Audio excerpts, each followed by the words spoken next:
Being a marketer's no sweat. You just have to manage dozens of channels, launch hundreds of campaigns, score thousands of leads, and okay, fine, it's a lot of sweat. Unless you have HubSpot's AI-powered marketing tools to help you do all that and more. Get started at HubSpot.com/marketers. This is a Rogue Media Network podcast.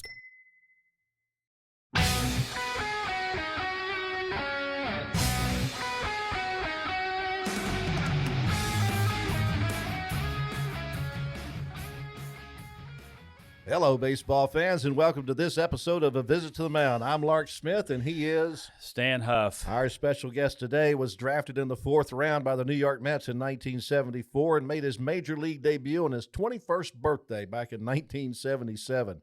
Made two more appearances that season, but spent the entire 78 season in the minor leagues. Overall, he spent about 10 years in baseball, playing for the Mets, Yankees, Twins, Orioles, Tigers, and even spent some time in the Japanese Central League.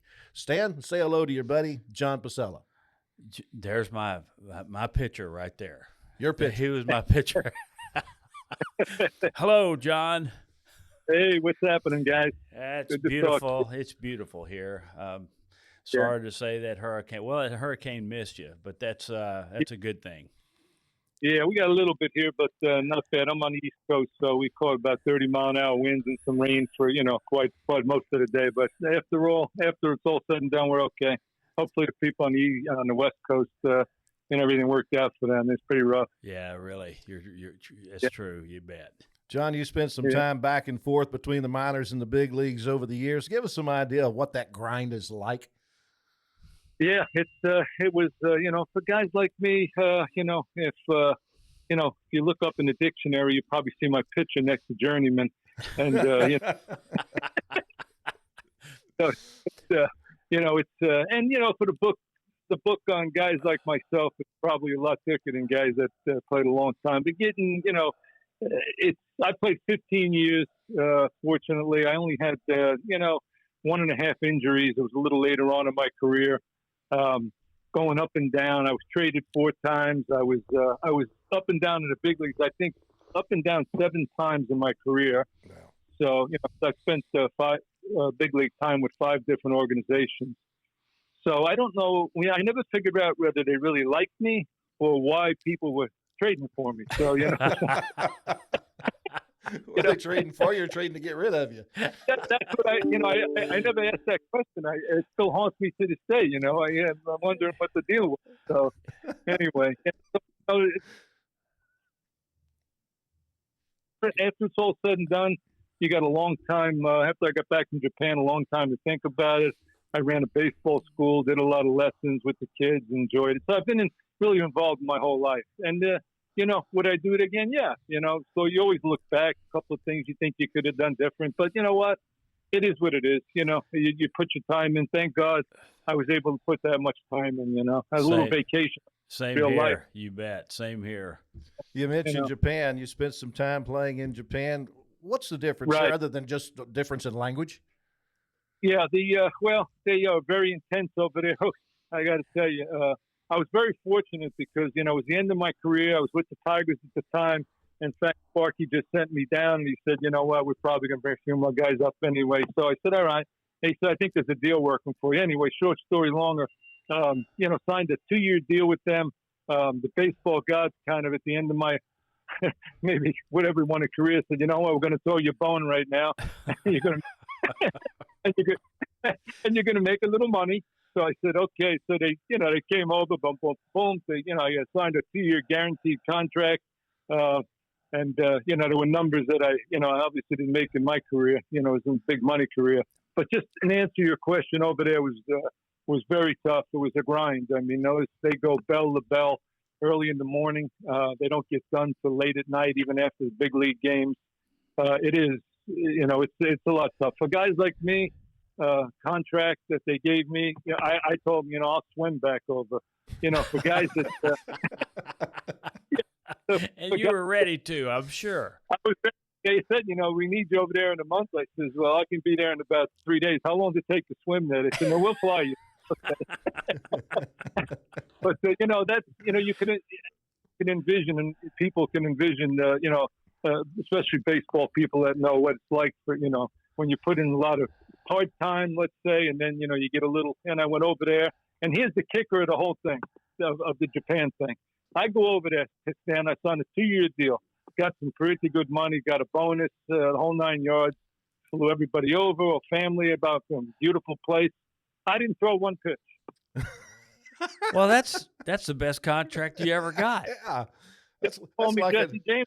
Yeah, Guys, I couldn't even tell them. What happened was that their top reliever, the guy who was on the Tokyo Giants at the time, was Luis Sanchez, who was phenomenal here in the States. God puts for I knew Louis. He said his elbow hurt. That's the only reason they signed me, because they thought that he was going to go down. They got me real quick because I was just coming back from the big leagues, and were able to work out a deal with the Tigers and bought me from them. When I got there, they just said, "Look, just hang out, stay in shape, throw. We're going to pitch a little exhibition. We'll see how Louis is doing." I think he had 40 saves or something like that.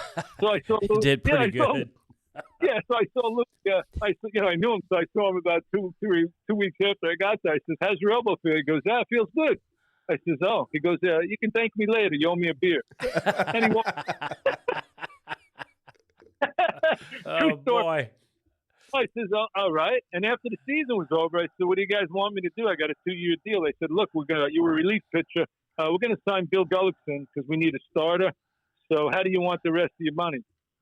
That's how the conversation went. I said, "All right, well, send it to my bank, I guess." So that was the end of it. So I flew home, and that was it. So, that's the crazy story of Japan, which was really, I do exhibition games, and they're about, to be honest with you, are probably between AAA and the big leagues. Very disciplined players.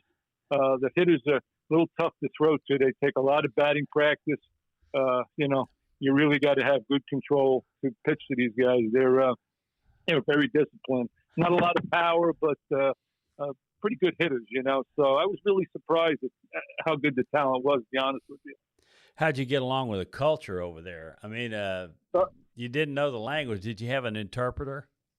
Yeah. So Stan, I guess, the stories I can't even tell you. So Well, try. Just clean them up. Yeah, right. I had an interpreter, a guy named Ichiro. He was from the States. So I had an interpreter. Not only that, I had my own car too with a chauffeur. So this Tokyo. Hey, when I was walking through the airport, Narita Airport in Japan, I flew 17 hours. I hadn't slept. I didn't really know what to expect. So when I got off the plane, serious story. I wish somebody was there to see this because I'm really never had anything like this in the States. The guy that's with me, I'm flying with this little entourage. I said, who do these people think they signed here? Because I don't know if the next Babe Ruth. I'm telling you, Stan, if you saw this when I got off the plane, because I was by myself, it took me half an hour to get from the plane when I got in the airport to my luggage. There were 30 to 40 reporters, TV stations. I couldn't even walk through the airport. People were stopping, and I'm thinking to myself, I'm looking at he goes, "Yeah, just keep, doing interviews." I says, "You guys know who you signed, right? I am not Jack Morris. I don't know what you're expecting here. I'm 32 years old. I got 1,500 hard innings under my belt, and I got about 4 quarts of cortisone in my shoulder right now. So I don't tell you that."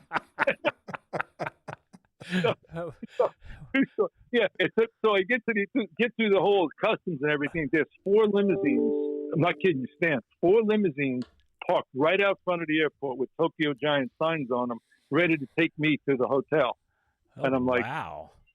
I said, "This is I don't know what's going on here, but I'm getting a little nervous right now." It's like you're in Twilight Zone. That's pretty good.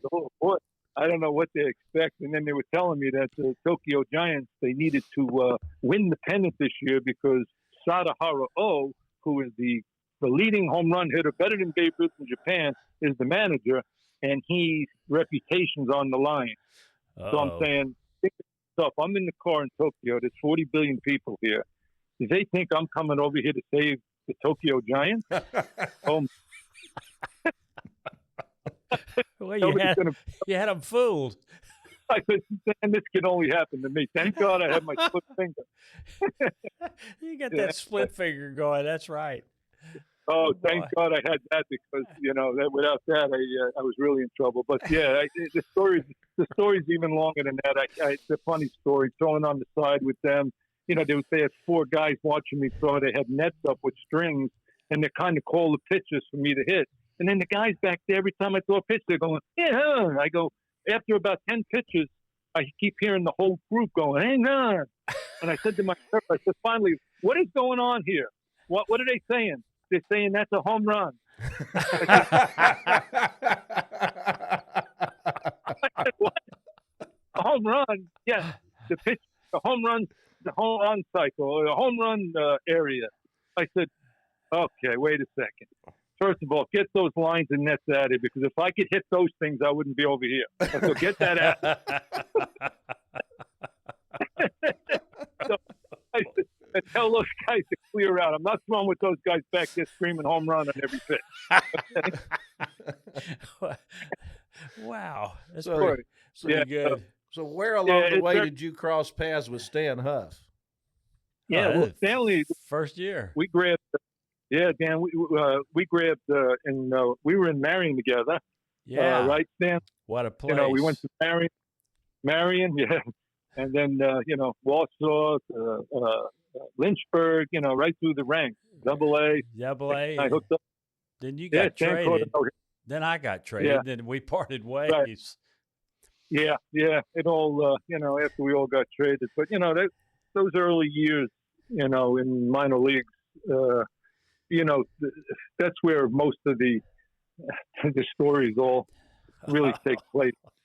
The Man. crazy stories. Marion had a insane asylum on the hill up right field. Yeah. They used to Oh, let those guys out. They were bowling at the moon and just Yeah. something else. Yeah.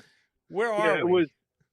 You can't even, 3 of us, me, Eddie, and then Keith coming from Brooklyn, and for the first time, not knowing where we're going, and then getting to Marion, Virginia.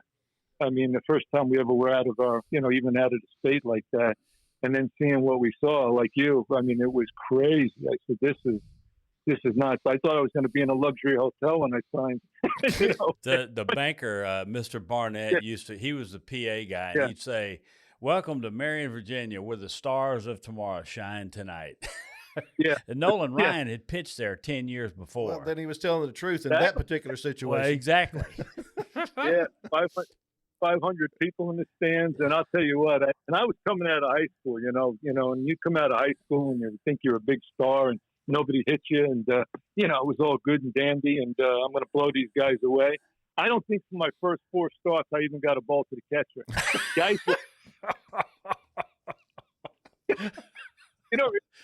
I was 1-7 with about an 8 earning, and I went home every night to the trail, and I says, "Oh boy, I don't know. I need something else. I don't know what it is." I tell you Well, what, you go from high school and even college, playing against a few good ball players. When you get in that situation we were in, every one of them Yeah. was good. So it was a tough row. I had it was a long thing. Chuck Hiller was the manager, and it was great because he used to call me was high good. school. Yeah, he called me high school Harry. He called me in one day. Among called other me in- things, he called everybody stuff. He called me in one day. He says, "You want to go home?" I says, "Why?" He goes, "Well, you've probably been calling your little girlfriend every night, crying that you're getting your, what's ripped." That sounds like Chuck. Yeah, he's sitting at the desk, just like out of a movie. He's got, he's got his feet up on the desk. He's got a button in his mouth. I said, "How do you know what I'm doing?" He goes, "I know what you guys are all doing." He goes, "So, you got 2 choices. You can either learn how to pitch, or you can just keep getting ripped, and then that'll be the end of you. So you make the call, So he said, "Stop feeling sorry for yourself, too. I'm going to keep sending you out there. I don't care how bad you get hit. You're going out there. So you better get your act together." And from that day on, I was pretty fortunate, that I was able to turn it around and, ran into some pretty good pitching coaches in the minor league to help me out with a few other pitchers, Yeah, you bet. Yeah, Billy Connors was good. Yeah, Billy was great. He was Mambo was good. Mambo, these Bill guys, Mambuquette. yeah. Well, you mentioned he that. What coaches along the way had a major impact on your career, either positive or maybe even negative?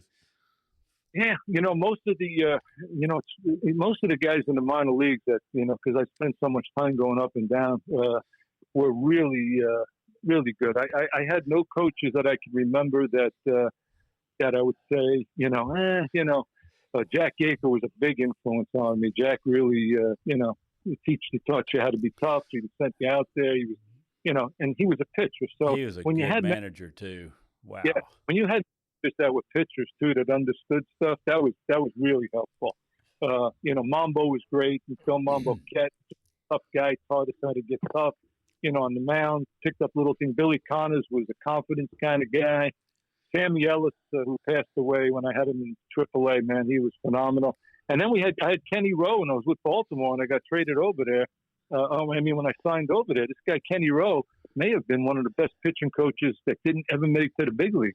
He really showed me how to throw a splitter and saved my career. I just got released I was in the big leagues 2 years in a row. My arm was bad. I hurt my side. I got released, signed with Baltimore, and this guy just helped me out. And within 6 months, I was back in the big leagues. So, Yeah, and Kenny Rowe was good. Kenny was good. He knew how to throw. I remember one night we were playing the Johnson City Yankees in Marion, and we had a 9-0 lead going into the top of the ninth, and we got beat like 11-9.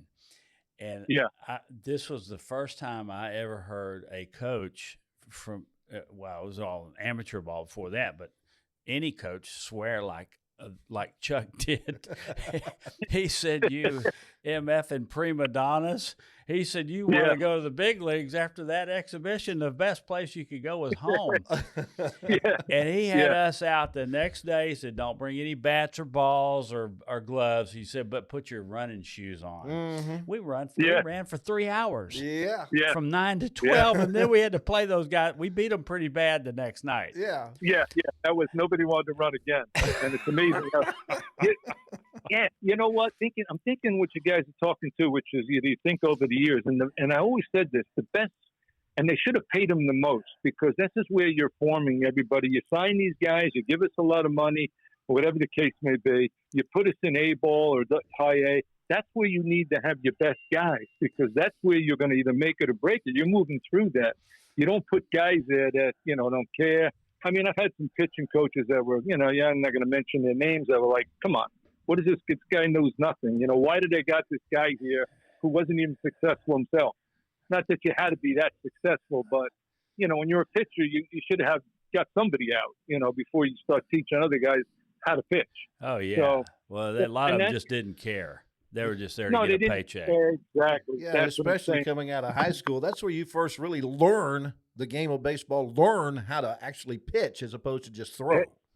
Exactly. You're exactly right. And that was the case, is that, you need somebody with experience, pay a guy a lot of money to be there that knows what he's talking about. Because if you hit some guys, you're going to save a lot of guys that you may release, that you've signed, that may, need a little maturity, just need a little guidance and a little push through. They throw you into this fishnet and then they expect you to do stuff. But, I was fortunate because I picked up a good pitch. I had some good, like Stan, I had some great catchers in the minor leagues that, helped me, that it really pays a big dividend. But I was fortunate just to push my way through. And that was, that was my story, but a lot of guys that Stan saw with a lot of talent, it just went by the wayside, Yeah. And it's just, and stuff to look back. Well, that one year in Lynchburg, I caught 100 games, and I caught you a whole lot that year.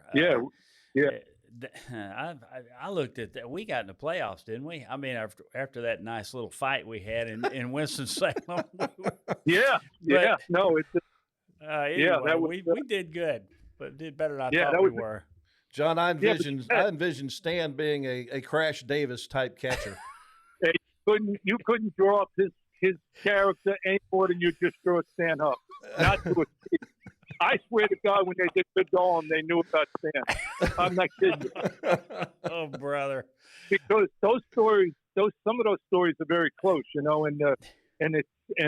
Stan was exactly that guy, and you couldn't get him out of the lineup. I mean, he was. I'm telling you, he caught my no hitter. I mean, the one we threw in Double-A. Yeah. I mean, he was, he was fierce about how good and what he was doing, and he was very intense of not going through the motions that a lot of minor leaguers do, not knowing what it is. Stan was always that tough. He had a lot of talent too. He was very talented. That night on that no hitter, that was against the Rangers, Tulsa, Right. and Right. Billy Sample, who was hitting really good, was swinging a bat pretty good. I remember going out to the mound, and I said, "Don't you mess this up for me right now. You better not screw this up." Well, the next pitch was a line drive right to the shortstop, and he like to knocked him out of his shoes, but he caught it. There you go. That was right. It was I forgot about that, but that was the hardest ball hit all night. That was it, the very last one. A bullet. Yeah, it was pretty fortunate that it was Adam Ball, because Billy could hit. So. Yeah. That was a big night for us. So we do have the one. I'll tell you what. I'll tell you guys one story about the Lynchburg that Stan may not remember this, but keep it on this. And there was a relief pitcher on our team. We won't say his name. You remember him? He was a strong guy, converted outfielder pitcher. His brother caught in the big league, so you know what I'm talking about. I know exactly who you're talking about. Do you remember the day, Stan, that he got released in Salem, and we didn't know it at the time, but I was the only one that really could control him. I was good friends with him and you. And he got released. We didn't know it. This with Jack. He went and bought a couple of cases of beer. He drank a couple of cases. We didn't know this was going on at the time because it was kind of morning.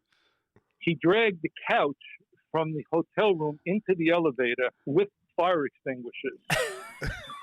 I didn't know Do you that. remember the story? No, I Do you don't. remember the story? Okay, he was going up, and the cops were in the lobby. Jack called me. You showed up down there. I don't know, it was 50 years ago, but I don't know if you remember this. And Lozano, Jack says, "You got to help me." Harper's in the elevator, on the couch, drunk, with fire extinguishers, and he's going up and down the floors, opening the door and squirting people. I said, "You see, now can you make that up?" No. I said, "What?" He says, "Yes, we got to go floor to floor. The cops were going with me. The two cops, I'll never forget these two counties. The door opened once. Harper's squirting people, and he's hitting the button to close the door, and he's laughing his brains off. He's throwing out the door. Well, Finally, we got him. That's what beer will do to you. Yeah. Finally, we caught him. We got him out of the elevator. And he said,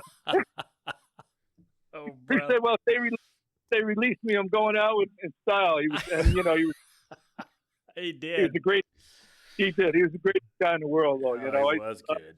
Definitely. I saw some things to them that. In fact, let me tell you something. We talk about the minor leagues and the stories. So in 1982, we go to. I was with the Twins. I'm with Ronnie Davis. So we go to. We're in California, and we go to the studios, and how he knows the guy that does MASH and all that. This guy, Dad Mumford, I think. So Ron knows this guy. He's a producer, writer. So he takes us with him. We go over there, meet this guy, walks around the studio and everything. I'm pretty impressed with this guy. So we start talking stories like this, and the guy said, "Hey, come to lunch." So we go to lunch, and we tell a few stories like this. I told him that, a few other stories. He says, "What do you think about a series? Would this be a good series?" I said, "Well, I don't know." I says, so anyway, short story longer. He did this series called Bay City Blues. It was based on a minor league team, and the stories. And I told Thad, I said, "Look, if you do this, you got to get a hold of guys that went through the trenches in the minor leagues with the stories. Don't try and do this." And he said, "Would you be open?" I said, "Yeah, I got to know a lot of guys that would have some great stories, but get a hold of us." Well, he never did, and he tried to do the series and only lasted 1 year. Yeah. And it was called Bay City Blues. I remember that. Remember that? Yeah, that's how that started. Wow. That's how that whole thing started. Yeah, from those stories.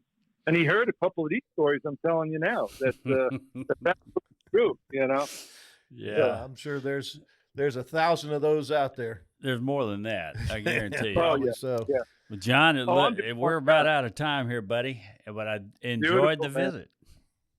Yeah. No. Hey, I appreciate you guys. Appreciate you guys having me on, man. It was good times. It's good to rehash, some old times too. You know, time Yeah, goes it fast, was. and we had some good times. And you know, it's just we've been baseballers our whole life, so That's true. it's nice. All right, that's our time for this episode of A Visit to the Mound. Many thanks to our special guest, John Pacella. If you have any questions or comments, anything you would like for us to cover, we would love to hear from you. You can follow us on Instagram and Facebook at A Visit to the Mound or on our website at avisittothemound.com. Make sure you like, subscribe, and review this podcast, and be listening the next time we make a visit to the mound. That'll wrap up this visit to the mound. We certainly appreciate you joining us today for a little baseball talk. Anytime you want to hear something about baseball, you can find us anywhere you get your podcast, or you can go to roguemedianetwork.com for the next edition of A Visit to the Mound.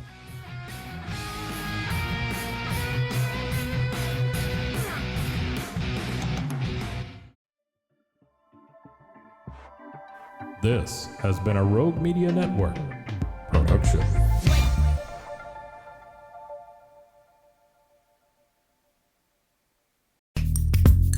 Are you a podcaster? Let's talk podcast hosting. Are you tired of your current podcast host? Need real support and a community that gets it? At Rogue Media Network, we offer top-tier podcast hosting services to help you thrive. From hosting and distribution to dedicated support, we've got you covered. Starting as low as $25 a month. Join our community of passionate podcasters today. Contact us at hello@roguemedianetwork.com.